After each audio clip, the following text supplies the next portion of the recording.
Hi, this is Matt with e-cigadvanced.com, and today we're going to take a look at the VV gripper from SmokTech.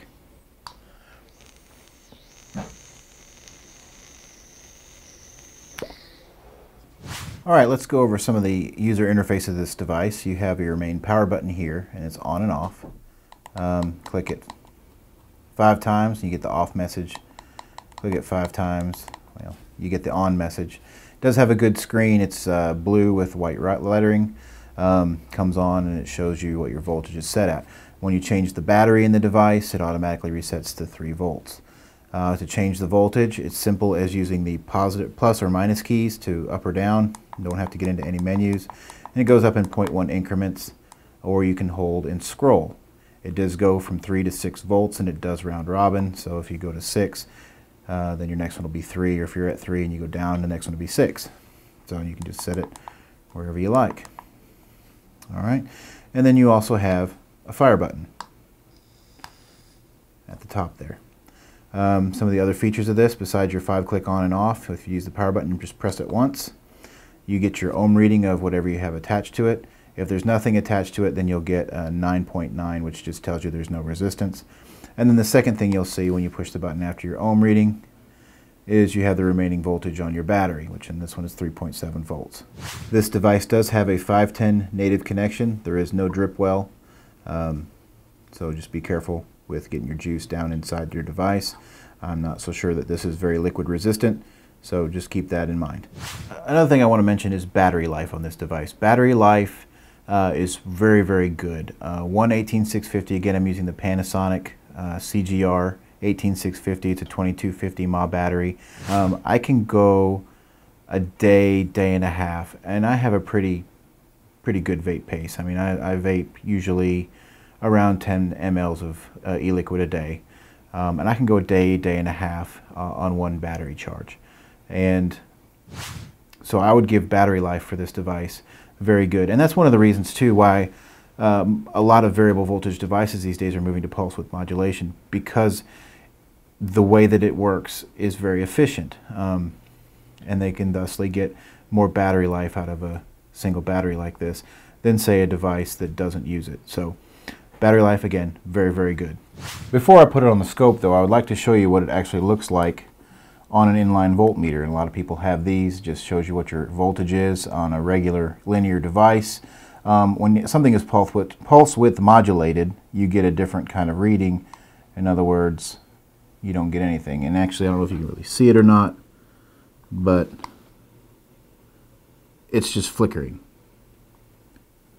And that tells you that it can't capture a good signal. Now, if you take it all the way up to 6 volts, there is enough of a flat line where I think it can read it and give you, you know, it says 6.1. So there's enough of an upper wave, part of that waveform, the V max, and I'll show you all this stuff here in a minute, that it can actually register. But down and around 4 volts, less than 5, it really doesn't, you can't use one of these to really see what your voltage is.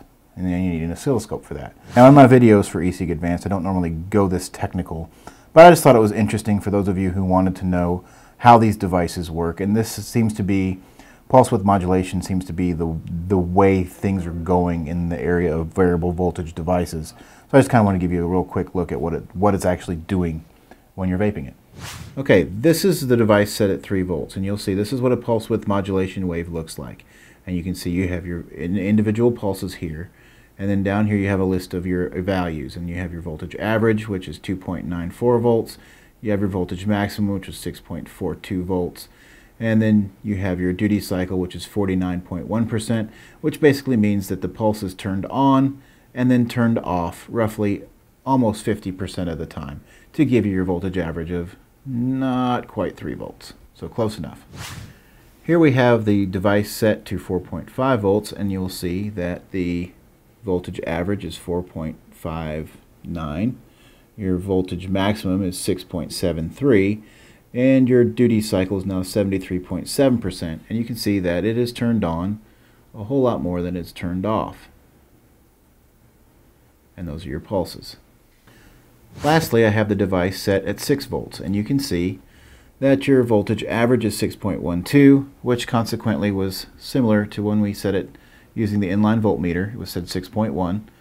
Your voltage maximum is 6.91 volts, and your duty cycle is 98.2%. So it's turned on almost 100% of the time, but every so often it shuts off and gives you a new pulse.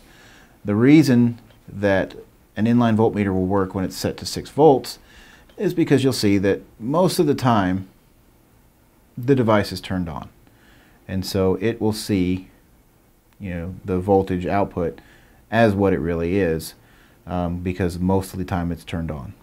So this real quick demonstration of how pulse width modulation works in these devices, specifically the SmokTech VV gripper, and how it boosts your battery from 3.7 volts up to around between 6.5 and 7, and then uses pulse width modulation to back it back down to the voltage that you set it at. Okay, so what do I think of it? Well, I think the construction of it is a little flimsy. I mean, it's plastic. It doesn't appear to be sealed. So the durability, can't really speak to that. I've only had this a couple weeks, and well, durability remains to be seen.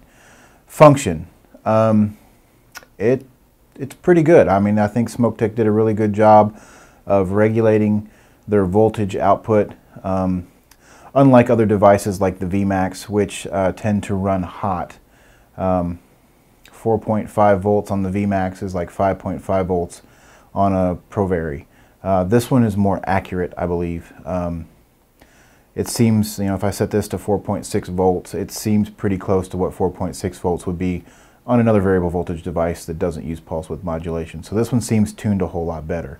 The buttons are a little cheap. The power button floats and turns. So sometimes it's pointed up, sometimes it's pointed right, left, down. It just kind of floats around in there. Same with this button. This button floats as well.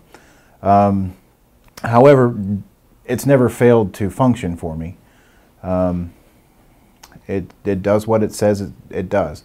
The major, I think, good point for this device is the fact that pretty much from any retailer that sells it, they're about $50.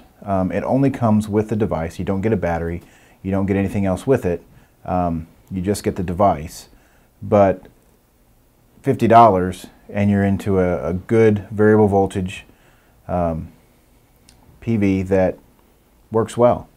Again, longevity remains to be seen, but overall I like it, and I think it's a good product from SmokTech. It's kind of hit and miss sometimes with them, with what you get, especially with first run devices like this. But this one is good, and I do like it, and I do recommend it. Again, this is Matt with e-cigadvanced.com. Be sure to check our site for more news and reviews. And also be sure to check out our forum at e-cigadvanced.com/forum. Thank you.